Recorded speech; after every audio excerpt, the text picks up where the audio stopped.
let's jump right in. Folks will probably trickle in. We'll do quick intros for them. Um, Hey everybody, I'm Dan, co-founder of HireBus, and I am so excited to have Mark here, who's the CEO of Ballarat Cleaning Specialist. Mark, do you want to give a quick intro of yourself and your business? Sure. Well, since you've introduced me as the CEO of Ballarat Cleaning Specialists, I think the fitting first thing to say is that on HireBus, I score 3 out of 10 as the CEO, and across all other domains in the job listings, I am pretty much unhireable. So it's something that I learned from getting HireBus. So it's a good thing that we run our own business because no one would want me in theirs. Um, so we run a cleaning business. Centered around the carpet and window cleaning and related services. And we have a team of, so we've got a VA, we have a sales rep, we have two full-time cleaning specialists, as we call them, carpet window cleaners. We have a what we're calling an operations firefighter, who is starting in 2 weeks. And then we have three general cleaners.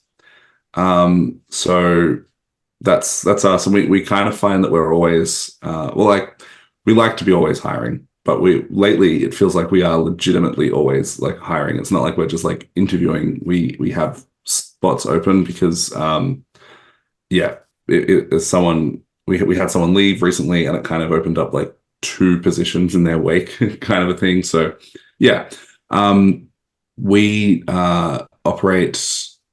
Like my wife and I run the business out of our service area. We currently live 4 hours away.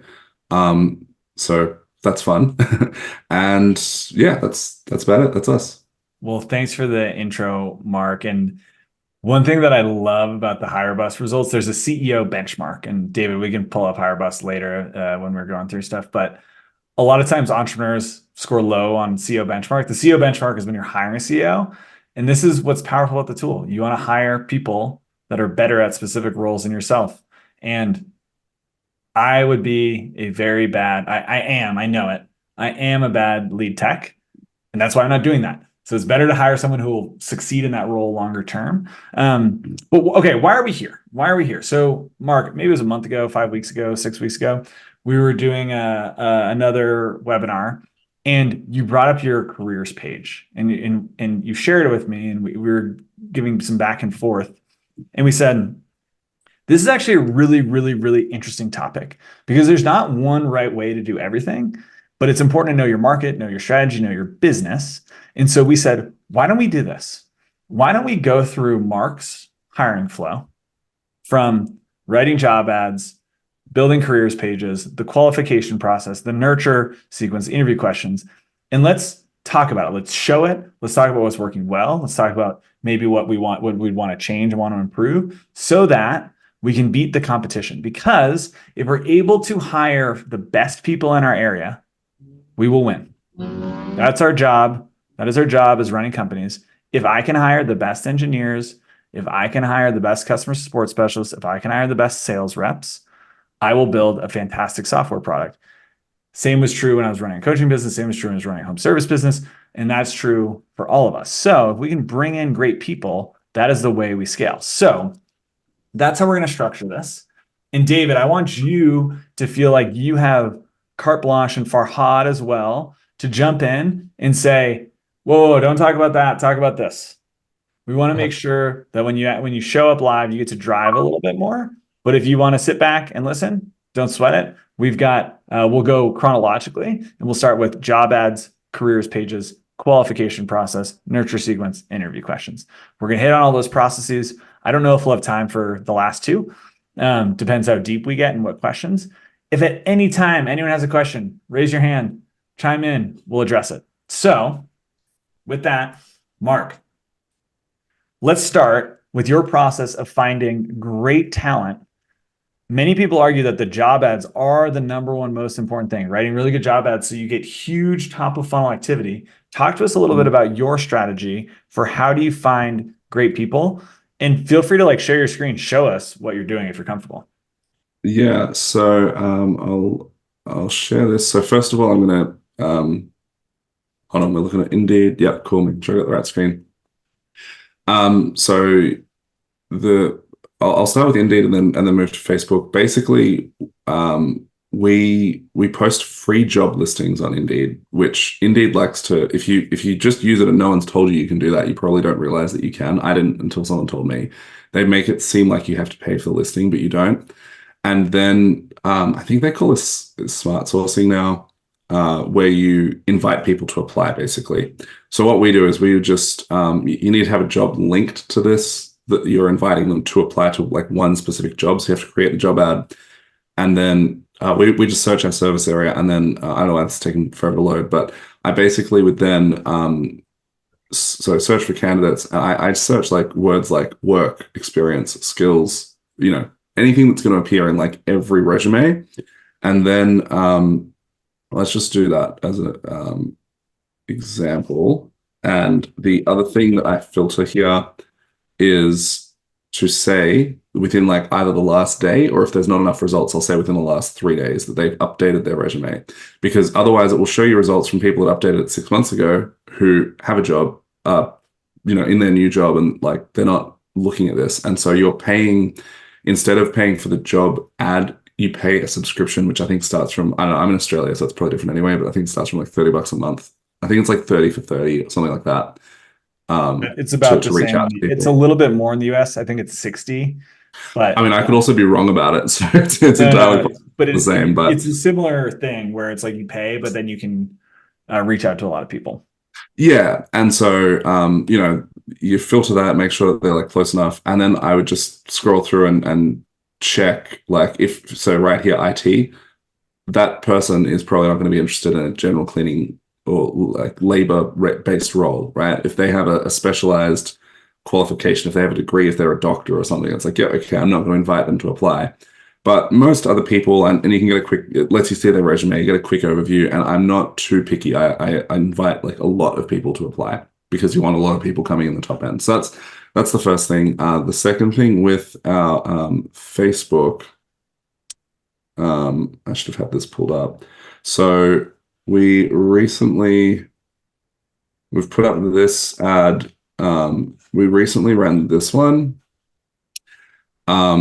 This is like an AI generated image. I really loved this one because it's just like the purpose of the creative, whether it's an ad or a video in whether it's photo or video in the ad, is to just get their attention. And then the next thing is the copy needs to keep their attention and have that like push-pull effect for the right people and all that sort of stuff. So if I mean that ours is far from perfect, and this one was actually about like hiring 3 positions that had links to 3 different jobs that we were hiring for. And someone asked here, did you have a mass walkout or something? Which I'm like, that's a very good question. That's a great question. So I had to engage on that one. I'm just like, oh guys, leave me alone. But anyway, so that's basically the concept of what we do. And then we direct everyone, whether it's from Indeed or wherever, we direct them to our website. So if they apply on Indeed, even though in our job ads we tell them not to do that, if they apply, we reach out again to them and say, actually go over to our website and apply, like follow the steps of the process to apply. So this is our careers page. It's still a bit of a work in progress, and only some of these are like finished. But let's go with the cleaning specialist page. So they all sort of follow the same kind of format. It has steps 1 through 4, which will soon be 5. I'll come to that in a moment. So basically, they have to read the job ad. That's step 1. This elaborates on what those are. They have to watch a video. Embedded in the video is a code word. So I think for the cleaning specialist one, the code word is elephant. For the general cleaners, it's fluffy monster. I can't remember what it is for the operations firefighter. Anyway, we have different code words for different things. And then step 3 is a voicemail, and they have to use that code word in the voicemail, as well as answering the voicemail question, which is, should a hot dog be considered a sandwich? So we get like fantastic, fun responses to these, and we get to hear how people sound on the phone. And up until this point, we haven't had to deal with anything at all, like hands-on, other than maybe like redirecting people to hear if they've applied on Indeed or something like that, or answering a few questions on Facebook. We're not involved, and so we're getting them to kind of come through, and then filter themselves out if they can't read and follow instructions. So if someone skips this step and goes straight to the application, we're kind of like, well, where's your voicemail? Or if they do the voicemail and they don't have the code word, we're like, we know you didn't watch the video. So you haven't followed the steps. You're not doing what we asked already. And you're looking self-servingly, you're looking for a job. So when you've already got the job, are you going to listen to and follow instructions? Like, is that how this is going to go? That's kind of the mentality behind it, right? Mark, I'm going to stop you here Fire away. because my head is teeming with questions. I love the qualification process here. Let's go. Can we go back to Indeed? And I want to ask you a question about how you've got the job ads for free and you're sourcing. So this is fantastic because it's a really cost-effective way to get folks into your, we'll call, hiring funnel. Here's a question for you. What do you do when you urgently need someone? Like, how do you increase volume of candidates? Well, through this method, is it as simple as click more names? What do you do when you have an urgent need? Like It's that pretty much as simple as click more names. So with Facebook, I like stuff that you can get a lot of reach for free because in a lot of ways, the reason I say that is because we don't have this perfectly dialed in. So I don't want to spend a lot of money on running and promoting ads or something which when I don't know it's going to work. So with Facebook, we will create this post and then share it to a whole bunch of job seeking groups locally and like community notice boards. So if you search for your service area for that, there will be at least a dozen sort of such groups. And some will have tons of engagement and some will have less. And a lot of people are in multiple groups. But if you post in all of them, that's going to be one big thing. So just increasing the posts. And then with this, like you say, clicking on more names, just going through. And because I'm updating for within the last, if it's like 1 day or 3 days, if I was really like not finding enough, I might increase that to the last week. And then I would be checking this every couple of days for new ones that were within like the last 1 to 3 days to see who's come through in that time that might be worth inviting to apply. But honestly, we don't have this like perfectly figured out. And I would love to be able to just turn up a dial and increase the number of applicants coming through so that we could just find that right person on demand. But right at the moment where we're at is just trying to be consistent with it so that we're building a little bit of a list of like people on the bench, which is something I've been meaning to do for a while, and we're starting to get to that point. So it's really interesting because like people ask me all the time, like, what is the one way to do it? And I could easily say like, yep, do paid ads, do this, but it just isn't true. Like there is no one right way to hire for your business. There are ways that work in certain markets. There are ways that work in certain scenarios, but there's no one way. And what I love about this is like, we don't do this for any of our funnels, any of the hundreds of funnels we have. However, I think it's such a great strategy because you're getting targeted, low cost leads that are top of funnel, and you have a way to pull on it. Like if you want to do less volume because you're hired up, but you want drip in, great. Only have X people do it a week. If you want to go get hundreds of people because you urgently need to hire, great, go spend time. So, and you said, Mark, that you have a VA, like a virtual assistant. I'm sure they can go do this. I'm sure they do. So this feels like a great thing to delegate as well. yeah, for sure. And just on the like the sort of rates too, I don't have exact numbers on this, but I would say it's probably about 1 in every maybe 3 or 4 who we invite to apply who then does apply. Yeah. So it's pretty cheap. Like if they are $1 each or if they're like $2 each, that's very cost effective compared to, in my opinion, sponsoring the job ad itself. Yeah. And what I can share, my mouse literally just died, which is funny. And I can show you some examples of like job ads that we have that are dialed in. And the spend can be as little as $10 a day. It can be as big as $50 a day. It just depends on how urgently a business wants to hire. But we do have job ads that work pretty well, and they're a pretty simple structure. Oftentimes you want to include the pay in the title, depends on market. But then you want to say who we are, who you are, job requirements. And the theory behind that is if you can say who you are and you say positive things that a candidate can identify with, all of a sudden they'll see you in a positive light and say, oh, I've been looking for a job. I've applied to 50 places and this one place understands me. And they actually see me. They don't just say, must do this, must do that. They say, you are a go-getter. You are a team player.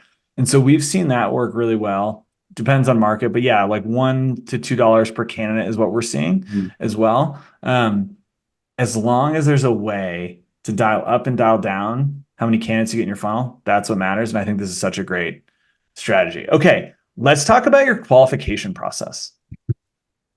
Let's talk about this because I feel like, I mean, Code Word, Ultimate Hiring for like, there's so much research and reading about the value of qualifying early, but there's also nuance here. So do you feel like, here's my question for you, Mark, with the Code Word and making sure everyone follows directions before you spend any time, that's great. Do you feel like you're only bringing in a certain type of person and that's the right person? Do you feel like you're missing out on some good people? I think there's kind of a lot of character in the way that we've put this together, and so it certainly has a push-pull effect. From like the last round of hiring that we did, I had a few comments from people like just saying, I think someone even put this on like one of the Facebook posts, like under our job ad, like, I applied for this and it was the most fun like application process that I've ever had, or something like that. And someone else that we actually hired said that like this was like during their like actual interview, they were like, I kind of thought this might have been a scam because it seemed a little bit too good to be true. So there's like a few things like that, but then on the flip side, there would be people who would and we would hear less from them, who would be like, this is a bit weird, it's silly, it's unprofessional, it's whatever. And maybe some of those would actually be like a really good fit for the role and even the culture.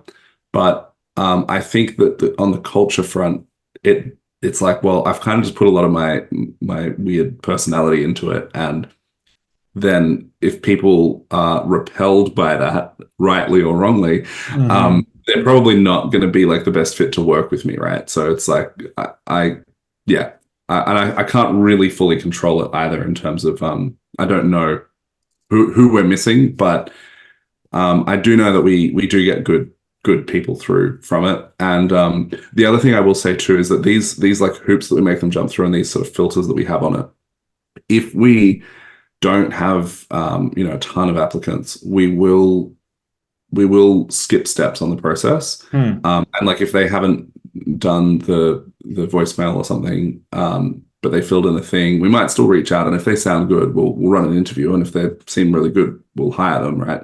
Or we might actively, maybe more proactively remind them about steps than we otherwise would if we were like struggling to keep up with all the candidates and that sort of thing. So it's not like a hard and fast rule. We still, if they apply by any means, we still have a way of contacting them, so we can reach out if we want to.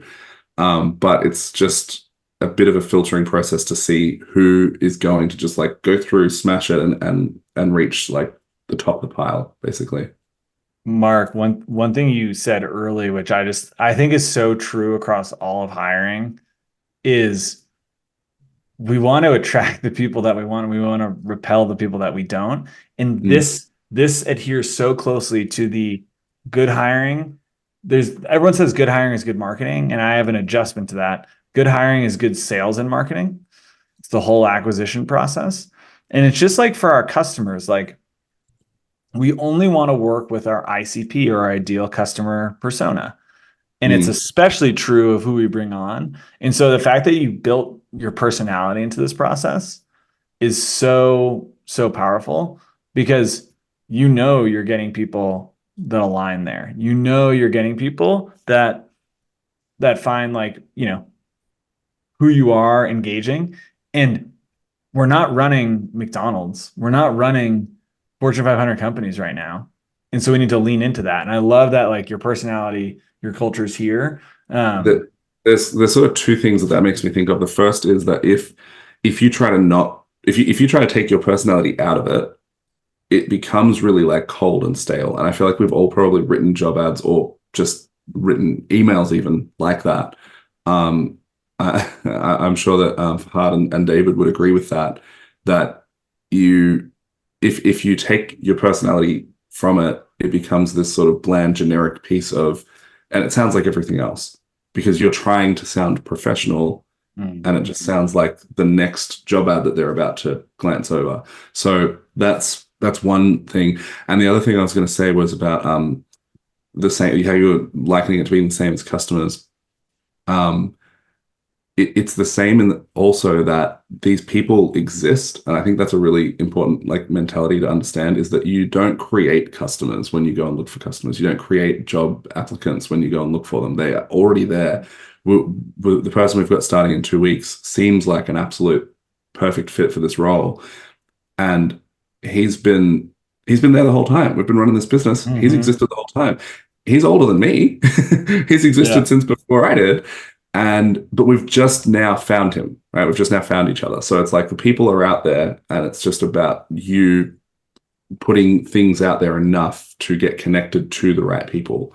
Because it can be really disheartening hiring as well, when it just feels like there is no one to do this role, or like there's no good people, or we keep getting burned. So that's like another thing that it's hard to keep that in mind, but it's very true. It really is. Here's a question that I didn't have initially prepared, but's popped up because we've talked about job ads, aka attracting people, your qualification process, aka prioritizing who to work with. Yeah, how do you make sure those two things are aligned? Like, how do you make sure your job ad and your qualification process paint a really clear picture to candidates? So they're like, oh wow, this is a cohesive experience at Ballarat. That's a good question. And when you started asking the question, I was going to say we don't, because I've never really thought about that. But I feel like because I prepare both with my own personality in it, there's that alignment. Like the language is going to be similar. And the specifics of the role, obviously, that's going to be the same on the job ad as it is on the careers page. So, each step like that, the image on like a Facebook ad is to get people to pay attention to it long enough, and then the copy on that is to get them to finish so that they can apply, and then the application. So each step just has to get them to the next step. I feel like it's just the congruence of like, because through the whole process we're really clear on like, if this is the role we're trying to fill, this is the person that we're looking for. That's kind of where that comes in. I love it. And there's so many marketing and sales pieces. The goal of a subject line is to open the email. The goal of the first sentence is to read the second sentence. It's the exact same thing with hiring. Okay. This is one of those where we're probably not going to hit everything because we just get so deep, but that's good. I like the depth that we're getting at. I'm going to push us to the next part of your process, which I believe is your application form. So you want to walk us through that? Yeah. So the application form, basic information, and then we kind of cover a little bit like about their availability, bit of background. It has options for them. It's pretty generic. We have questions in here about like physical fitness and health and stuff, because that relates to like the labor role that they'll be doing, right? So it's like if if this is an issue, we need to know about that, because it's probably going to get worse with the type of work you're going to be doing. Policy questions, and if they tick that, it comes up with like a little thing to tell them what our rules are surrounding that. All right, calm down. And then the options to upload their resume, their background check, any questions and comments. So that's a pretty straightforward process. It's mostly like about their information. And then the next step is we call them to schedule an interview, but it doubles as a phone interview. So we get our VA to call them, and she will go through their submission of this form and check if there's anything that's unclear in their answers, get a bit more information. She has a couple of additional questions that she'll answer any questions that they have, all that sort of stuff. But just mainly, this is the first time that we are having a conversation with them. We've already heard them on the phone from a voicemail, but we're Mhm. having a conversation. And so she'll get a feel for how that sounds, and then if they're good, she'll schedule an interview with me, and then at that point, that's like the first time that I'm kind of putting my hands on it. Not perfectly, because I'm still running all this myself. Like I'm doing the Facebook ads and all that as well. But the first time I'm sitting down and spending like an hour with a candidate or something. So yeah. Yeah, this is great. And I have a bunch of questions about the application form itself, but I think one of the main takeaways here and what we've seen is, can you qualify with systems, not your time? And so this is a really good example of, by the time you're touching it, by the time it takes any of your time, you've already known that they follow instructions, that they can communicate clearly, that they can share detailed information, that they've met with your VA quickly and can answer any questions about their background. And so you have a pretty good sense that it's worth your time at this point. I see a lot of folks getting in trouble where they write a really good job ad, get a lot of attention, and then are sitting at a coffee shop for forever, or having people roll into their office for weeks straight, their shop, because they've got 50 interviews on the calendar. And Or not roll in, like where you've got someone and there's a no-show, which is so depressing. oh my gosh, and that rate is spiking. Like we measure it, and it's spiking this time of year for folks, and the pain is real. Farhad, I see you've got a hand up. Yeah, absolutely. Mark, thank you so much for sharing this. I think like the personalization of this is like super, super cool. I just had a quick question just on this page. So it's like, have you seen like a sweet spot in terms of the length of this section? Like how many questions we should be asking? And also like, are there 2 or 3 questions that you feel like are most representative of the quality of candidate that you're bringing in? Um, well, thank you, first of all. I honestly I haven't, because I haven't really experimented with this too much. We just ask what we want to ask. And to me, look, if the data could show that it was like, oh, hey, if you take out 3 questions, you're going to get like 80% improvement or something, I would absolutely do that. But to me, I'm kind of like, well, this is the questions I want to know. This form started from what we would initially cover in the phone interview. And so I based it off that and then got rid of a lot of the additional questions. So there's only a couple of extra questions that we now need to add in for the phone interview, other than clarifying what's already here. And yeah, it's just sorry, a quick thing here. This question, this imports from when they put their name in at the top. So it's what makes a good job for Mark.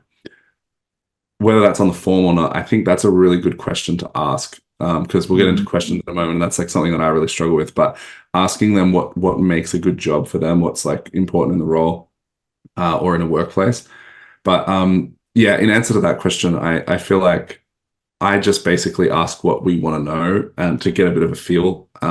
So it's kind of, I would just say it's like whatever sort of feels right to you. But obviously you don't want it to be like a requirement of a huge essay. And a lot of these fields are not required to, like, so the questions are generally required. But like, for example, down here, these uploads are not required, because if someone doesn't have it ready, like if they don't have a background check, that's going to just like clog up the process unnecessarily. So we will take an application kind of as it comes through. That's really helpful, Mark. And so it's interesting, Farhad, your question, because what our data shows is that you want to you want to do like name, email, phone number, stuff like that. But after that, you want to have 4-ish questions. And I actually don't know that that's right for every role. We found that can be, it's simple logic. It's like sales and marketing. If you're having a sales form, you get higher completion rate when there's less fields. You know what I mean? Less friction means more completion. Yeah. And this is the art. This is the art of what we're doing, is we want some friction. You don't want everyone flowing through, so your VA has to call. And so this is where, as a business, you need to make decisions. And typically what we advise is you start with a smaller form and then add friction, right? So it's like, you want to make sure you're getting enough volume to work, and then you can add friction and make it harder. Just to come back to your question too, Fahad, and in relation to Dan's response, I'm very much here to learn.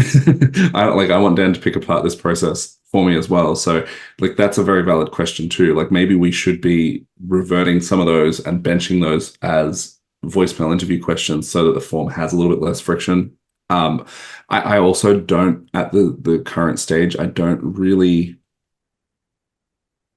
I was going to say I don't have a no, I do. I do have a way of knowing because I do the voicemail and then this, so we know who we lose on this. I feel like it's well, we actually do lose a few, but I feel like the problem with that is this redirects from our website, and then they're on this form, and then they complete it, and then they forget about this step. So that's sort of maybe two possible answers to the one problem. So it could be because there's too many questions and they're just like done with the process at that point, or it could be that they've like forgotten to come back to the website after they've had the call now thing. So yeah, It's really interesting because another data point. So our funnels automate a lot of this process, but one thing we do, and it's a philosophical question. Not everyone will agree, but for every stage, we do at least 3 emails and 3 texts to remind them to do the next stage. Now, that's great if your goal is to get everyone to do every stage, but is that great if you want to push, if you're moving people through that might not quote unquote deserve? And the argument and the philosophy that we've taken is our qualification pieces at each stage are good enough that even if it does take you a few days and a few nudges, our application form, our hire bus assessment, our interview process is a good enough assessment of your skills as an employer. But it is something that might not be right for every business. So Mark, like for you, do you do any nudges in between stages to move people along, or if they drop, they drop?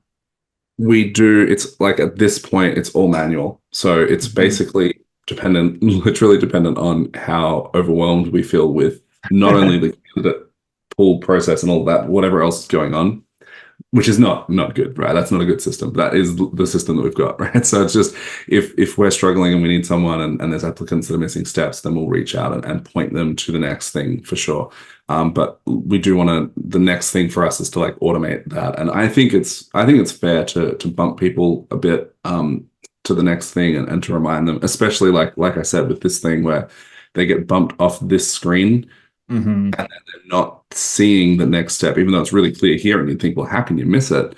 They've had a sweaty brow from the hot dog question, and then they forget all about coming back here to do this.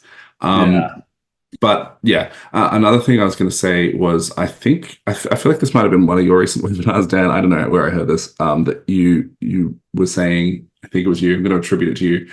That you want to have like 250 people coming in the top of the applicant funnel to get that one ideal hire. Like that's like the point where you're going to get it. Yeah. And that's aspirational. Like I want to get to that point. I think right now we're probably more like 25. But 250 would be fantastic if we had the funnel to manage it and the automation to manage it, because that's the other thing. Like that would be like multiple full-time jobs to deal with that in the way that we're currently doing it. So that's the other advantage of automating steps and filtering people out and all that sort of stuff, is that you can then scale it and not die, which is important. Yeah. And like, this is something like, this is going back to coaching days. And I know, Mark, you're doing some coaching yourself, and like this idea of do, delegate, automate is just the way that we need to do almost every function in our business. Like we need to do it all first to see what works. And then ideally we delegate it so that we can make sure the system works. And if we can, we automate it. And in our funnels right now, actually just because of what we're seeing in the market, I'm just looking at our dashboard. Across all of our funnels right now, we have an average of 321 candidates per hire. Wow. But that's only possible. And then that's 321 candidates going down to 13 interviews, going down to 1 hire. And so that's only possible though with all the automations and all the tools. And if it doesn't mean that that's right, what that means is automations don't know, automations can afford the ability to do those funnel stages in that way. And so, but if you have really good qualification process right now, if you're going and hand selecting the people and inviting them to your top of funnel, maybe that ratio is 25 down to 1, right? Like, so there's no one right way to do it all. It's just, is the strategy aligned with your business? And is the ability to execute the strategy what you're able to do? I'm going to pause. Farhad, that was an awesome question. I want to see if David has any questions. I'm actually going to look here too on Facebook to see if there's any questions. David, are there any questions that you have about job ads, qualification process thus far before we jump into interviews?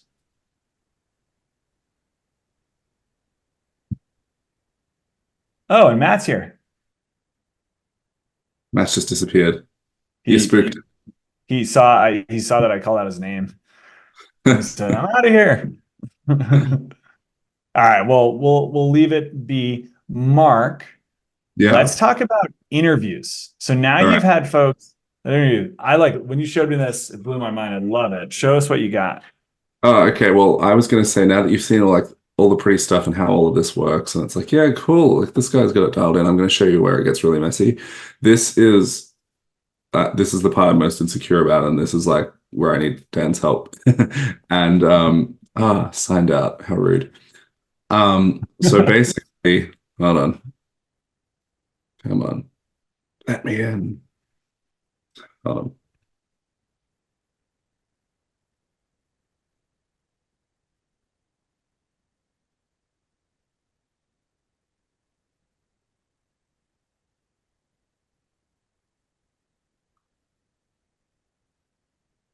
Okay, so let's go here. So this is my notes from the most recent one. I was just talking Holy crap, that experience. Whoa, this guy knows more about this than we do. So I'll just clear this for a second. But hold on. I just tend to do this. This is like a very, yeah, that was not the best way to do that. So basically, I'll fix this later, but essentially down the columns here, we would have each question here. Now that the questions they need a lot of work, right? They're pretty terrible, honestly. But we have our core values. So SOAP is our core values, and then bold are our anti-values. And then this little code is for availability if they're looking to stick around. So sense of self, one more, articulate, passionate, or bored, arrogant, lethargic, dishonest. So each question is targeting a specific thing from this legend. It's either their availability or one of these core or anti-values. So I think we've got that bit right? I think that is the right framework to work within. It's just that some of these questions suck. So then I have scaled, as I'm going through, I'm just like popping an X here and an X there and whatever, based on, how I feel about it at the time, of not just their answer to the question, but like, how does this question, how are they revealing whether they're communicative in the way that they're answering the question? So for example, if I ask them what the current responsibilities of the role, the intent behind that question is more broad than communication. And I'm going to learn more than just the communication. But what I'm focused on is, how are they communicating? Are they telling me like really clearly what the role involves, and how do they sound and all that sort of stuff? Or is it like just flat? It almost sounds like they don't know what they're currently doing, that sort of thing. Yeah. So I just rank it and then make some random notes, like for example, holy crap, experience, and as we go. So that's the general gist of how that works. Yeah. I'm going to jump in because this is amazing. Please do. First, the framework aligning to values or anti-values. What has that helped you do in terms of how you rate? Like, do you feel like you're able to rate their responses a little better? Do you feel like you're getting an understanding of where potential pitfalls are? Like, what gave you that idea to align to the values? I got that idea from within the Conquer program, Conquer coaching. There was a, I think it's called the Ultimate Hiring Flywheel, which is a course you can buy independently. Well, the course on it's going to be very cheap. It might be like, I don't know, $10 to $30 or something. Very, very well worth it. That's a really good one. And it highlights the whole thing about culture and core values in a way that I had never really understood it before. And I mean, this is all very aspirational stuff. And I think that that's a really key part of it, is that it's aspirational. It doesn't have to be like, we're perfectly, everyone on our team is really going to do one more every interaction and situation. It's like, realistically, they're not, because like, Sam's having a long day and he's tired, and on this particular job he's not, but it's like aspirationally that's what we're trying to do, right? So, and that's what we're like hiring and firing based on, is the core and anti-values. And in terms of the framework and how that helps, I think it gives you a target to look at and question, like with the questions even. I think I certainly do this a lot. I don't know if this is everyone, but I project myself onto the other person. So like whatever someone says, I'm seeing me in their response by default. So I need something to like change that filter, because otherwise I tend to like everyone. I tend to think, oh, they're saying this because they mean this, because that's what I would mean. That's like not necessarily true at all. There's that quote about, I can't remember exactly how it goes, but like the greatest myth about communication or misconception about communication is that it has occurred. And that is just so true. Like, you think you've said one thing or you've heard one thing, and the intent and what the understanding was from the other party is just not the same at all.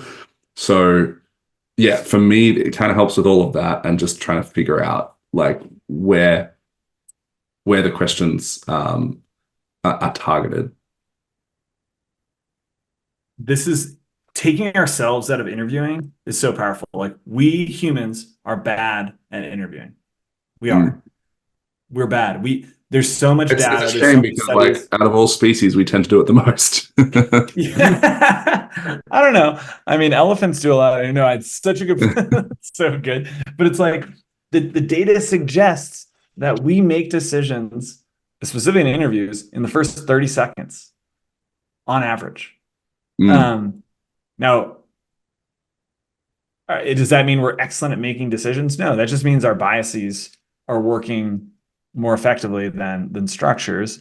So I love that you've got a framework, so you're grounding every question in key focus. I love that you have a rubric, so you're rating every question. Talk to me about, you said some of these questions stink. Talk to me about which ones you think are good and which ones you don't think are good, because I would love to talk through what are some of the better interview questions so people have them in their bags. Okay, so I mean, it starts off pretty generically, like, okay, so over here we're talking about the job role, challenges that they faced in fulfilling their responsibilities in the job role. So kind of just digging into that and then having an organic conversation around that, which I find tends to work pretty well.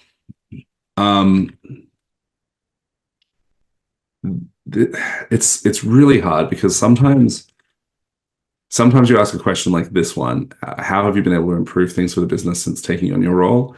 And for one thing, that may not apply to every single role, but also some people may not have a good answer for that, but that doesn't mean that they're, that they are not a good employee, or in fact, as this is targeting, that they lack initiative. So,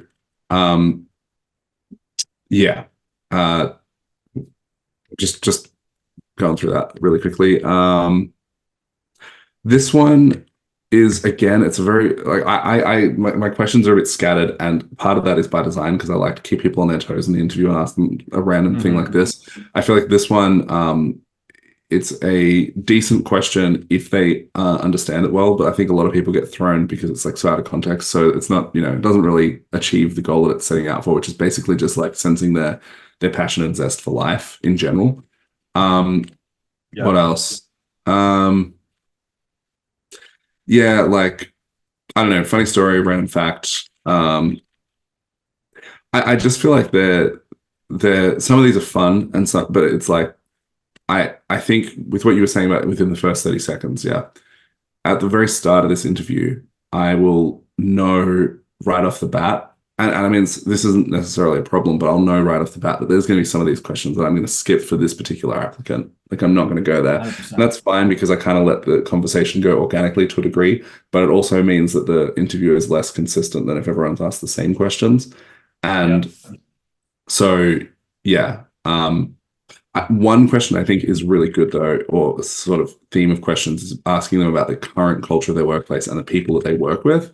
Because if Yeah. people have a real victim mentality, this is just they can't resist the opportunity to to bring it out and tell you how terrible everyone is and how everything is at the workplace and all of that sort of stuff. So um, That's a yeah, great way to like catch, I don't know if catch, but just get a sense of how people see themselves in the world, if they're victims or if they have agency. And I will say, Mark, that's probably the number one thing that in an initial interview I'm looking to understand. Because at this mm, point, I've got your resume. I know your higher bus score. I know that you're like, chances are you'll probably be pretty good at the role. I want to understand how you're going to fit in and how much responsibility you're going to take. And mm, so it's interesting that you highlighted that as one of your questions that you really like. Some that I often really like in a first interview is, do you consider yourself lucky? mm, Um, when I reach out to your prior supervisor, what will they say about blank? And sometimes I can say about your teamwork, about your work ethic, is the number one area of growth that you have. But it's important to say when I reach out to your prior supervisor, because all of a sudden you'll get a lot more. Oh, not if I reach out. They don't just get to make something up. Like I am reaching yeah. out. Um, another one that talks Another bead like of sweat just falls, like the word when, and you can like just see it. yeah, it's like a cartoon coming down. Yeah. It is interesting though to ask that question late. I always ask that later in the interview so that Yeah. you get understanding of okay, what's their cadence, what's going on, right? Like how do they typically respond to questions? And you hit that, and it's a pretty powerful one because if there's a change in cadence, a change in pace, it doesn't mean a ton, but it's a flag. Mm. Um, Yeah. Beige the flag. yeah, beige flag exactly. You had some of these here. I love that if you had $10,000 today that you could, well, how would you spend it? That's fantastic. What are some of the answers you've gotten from that one? Oh, it ranges from I would just go shopping and spend it all on myself to Yeah. I think probably the most out there one I had was buying like $10,000 worth of rubber geckos and just spreading them across the city. Like, You're like, okay. you're hired. You're hired. That's a great idea. Like, did you prepare for this question in advance or like They're um like, yeah, I got access to your spreadsheet. I got access to your spreadsheet. um I think another problem that I've just kind of realized with this, yeah, is that it would be great if we had instead of like, 20 or 30 or whatever this is, questions trying to target all those different things, if we had like, you know, 8 really good ones that could be consistently asked and then surrounding that, let the conversation flow. I think that would be another thing. So it's like if we had a question to target each thing with regards to the core values and the anti-values, and it was like one really good question, like really, really punchy, condensed, like this question has a purpose. That would also be easier to evaluate and compare because it gets a bit tricky when there's like so much, going on. And the reason that there's so much going on is because some people answer one question better than another, or just like the conversation goes there a little bit easier. Like this one down here, for example, uh, tell me about a situation in which you depended on someone else to get the job Hmm. done.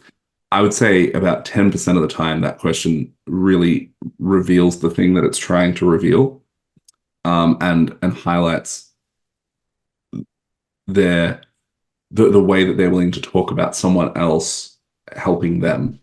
Because again, like victim mentality, that person will almost never do that. They're like pretty much unwilling to admit that someone actually they wouldn't have achieved this result on their own.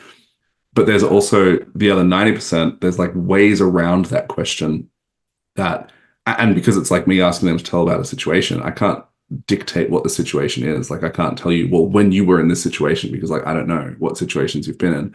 So it's a little bit hard to get like the right answer, quality of answer to that kind of question, I feel.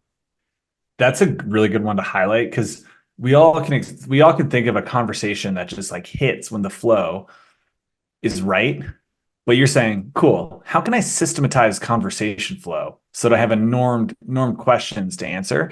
And I do think you're right to have groupings. That's part of Mark and I were talking about this before we jumped on, but we have a beta right now of AI interview questions. That's part of what we have in there is some basic ones, because like at the end of the day, you are not just assessing everyone in isolation.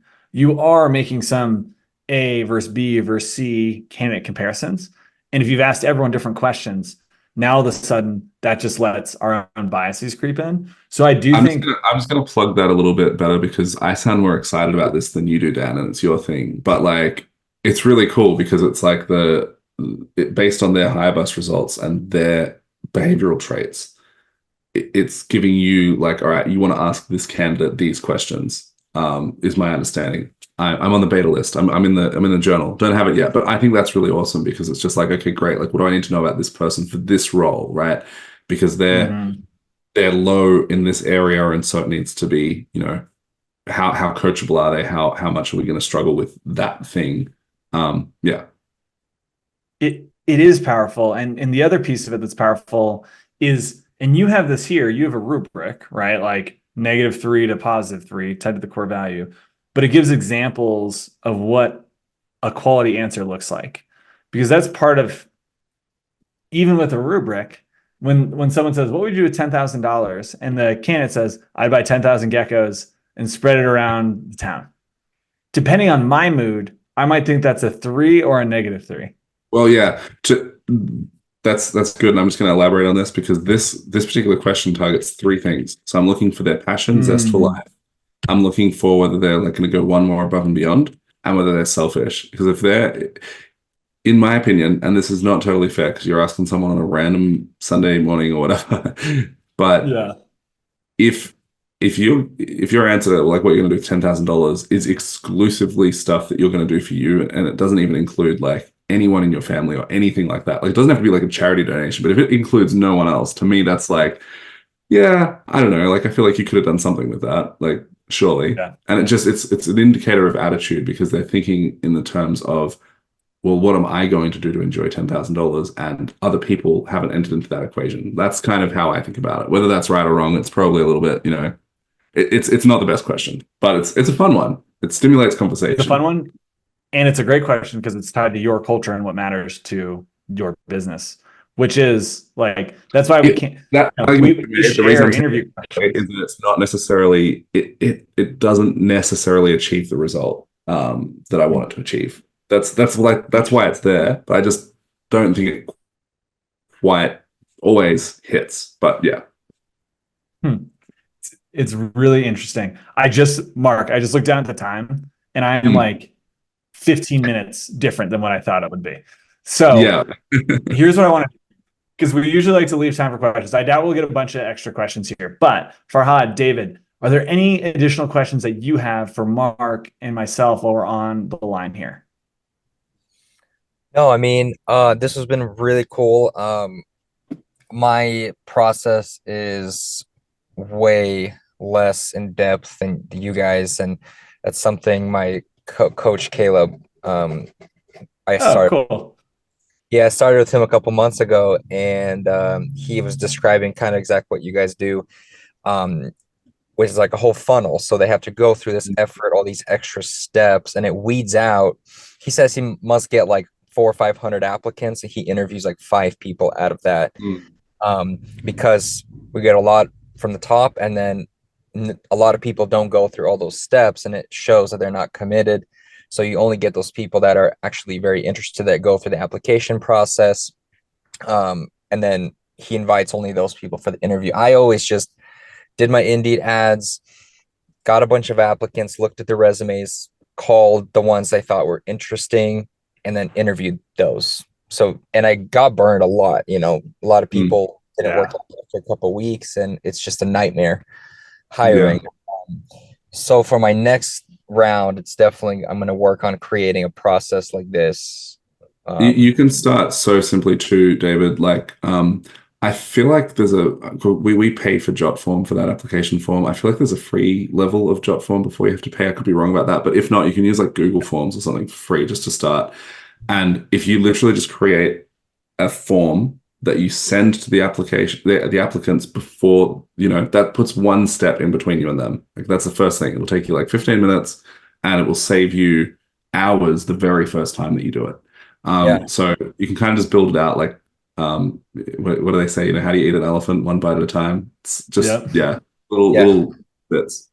Absolutely. Yeah. I mean, once I actually see this process, it's like a no-brainer. I can't believe I've been calling everybody left and right versus having them go through the process. I always thought like the less roadblocks, right? Just like a customer, the less roadblocks for them to call us, the better. So we can just get in front of their face and try to sell them something.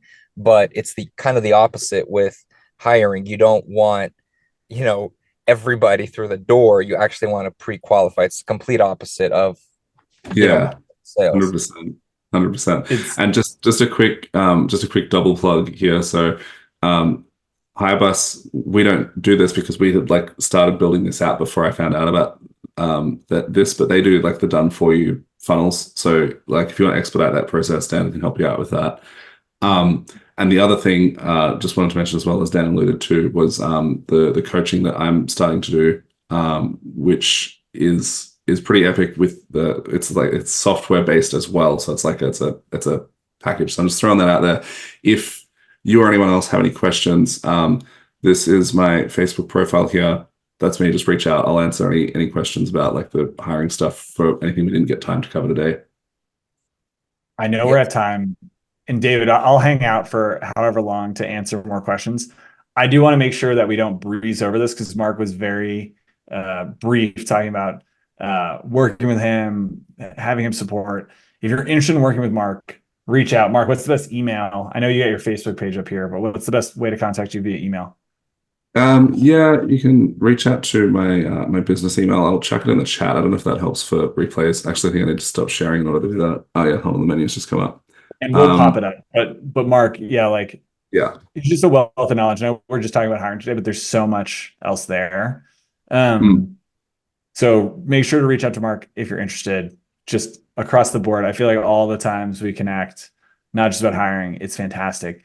David, what Mark said about starting small is just like 100% the answer. And I run a software company that makes money based on us selling software. And I'll happily sell you software. But the reason I started this company was to like help the forgotten small business owner. And so we can build you a done for you funnel. We can sign you up for HireBus and have these systems run. Like if you don't want to make the plunge in that, just build a form, like Mark said. Like start small and it'll save you tons and tons and tons of time. And hiring is one of those. And this is part of the reason I moved over from the coaching side into starting this company, is because if you can build a few systems in hiring, it just saves like hundreds of hours a year. And so, David, if you want to talk, I can, I'll send you a message with a link to like where you can share your current process or share what you're thinking about for the new location. And we can just share our learnings from helping hundreds of small business owners set this stuff up.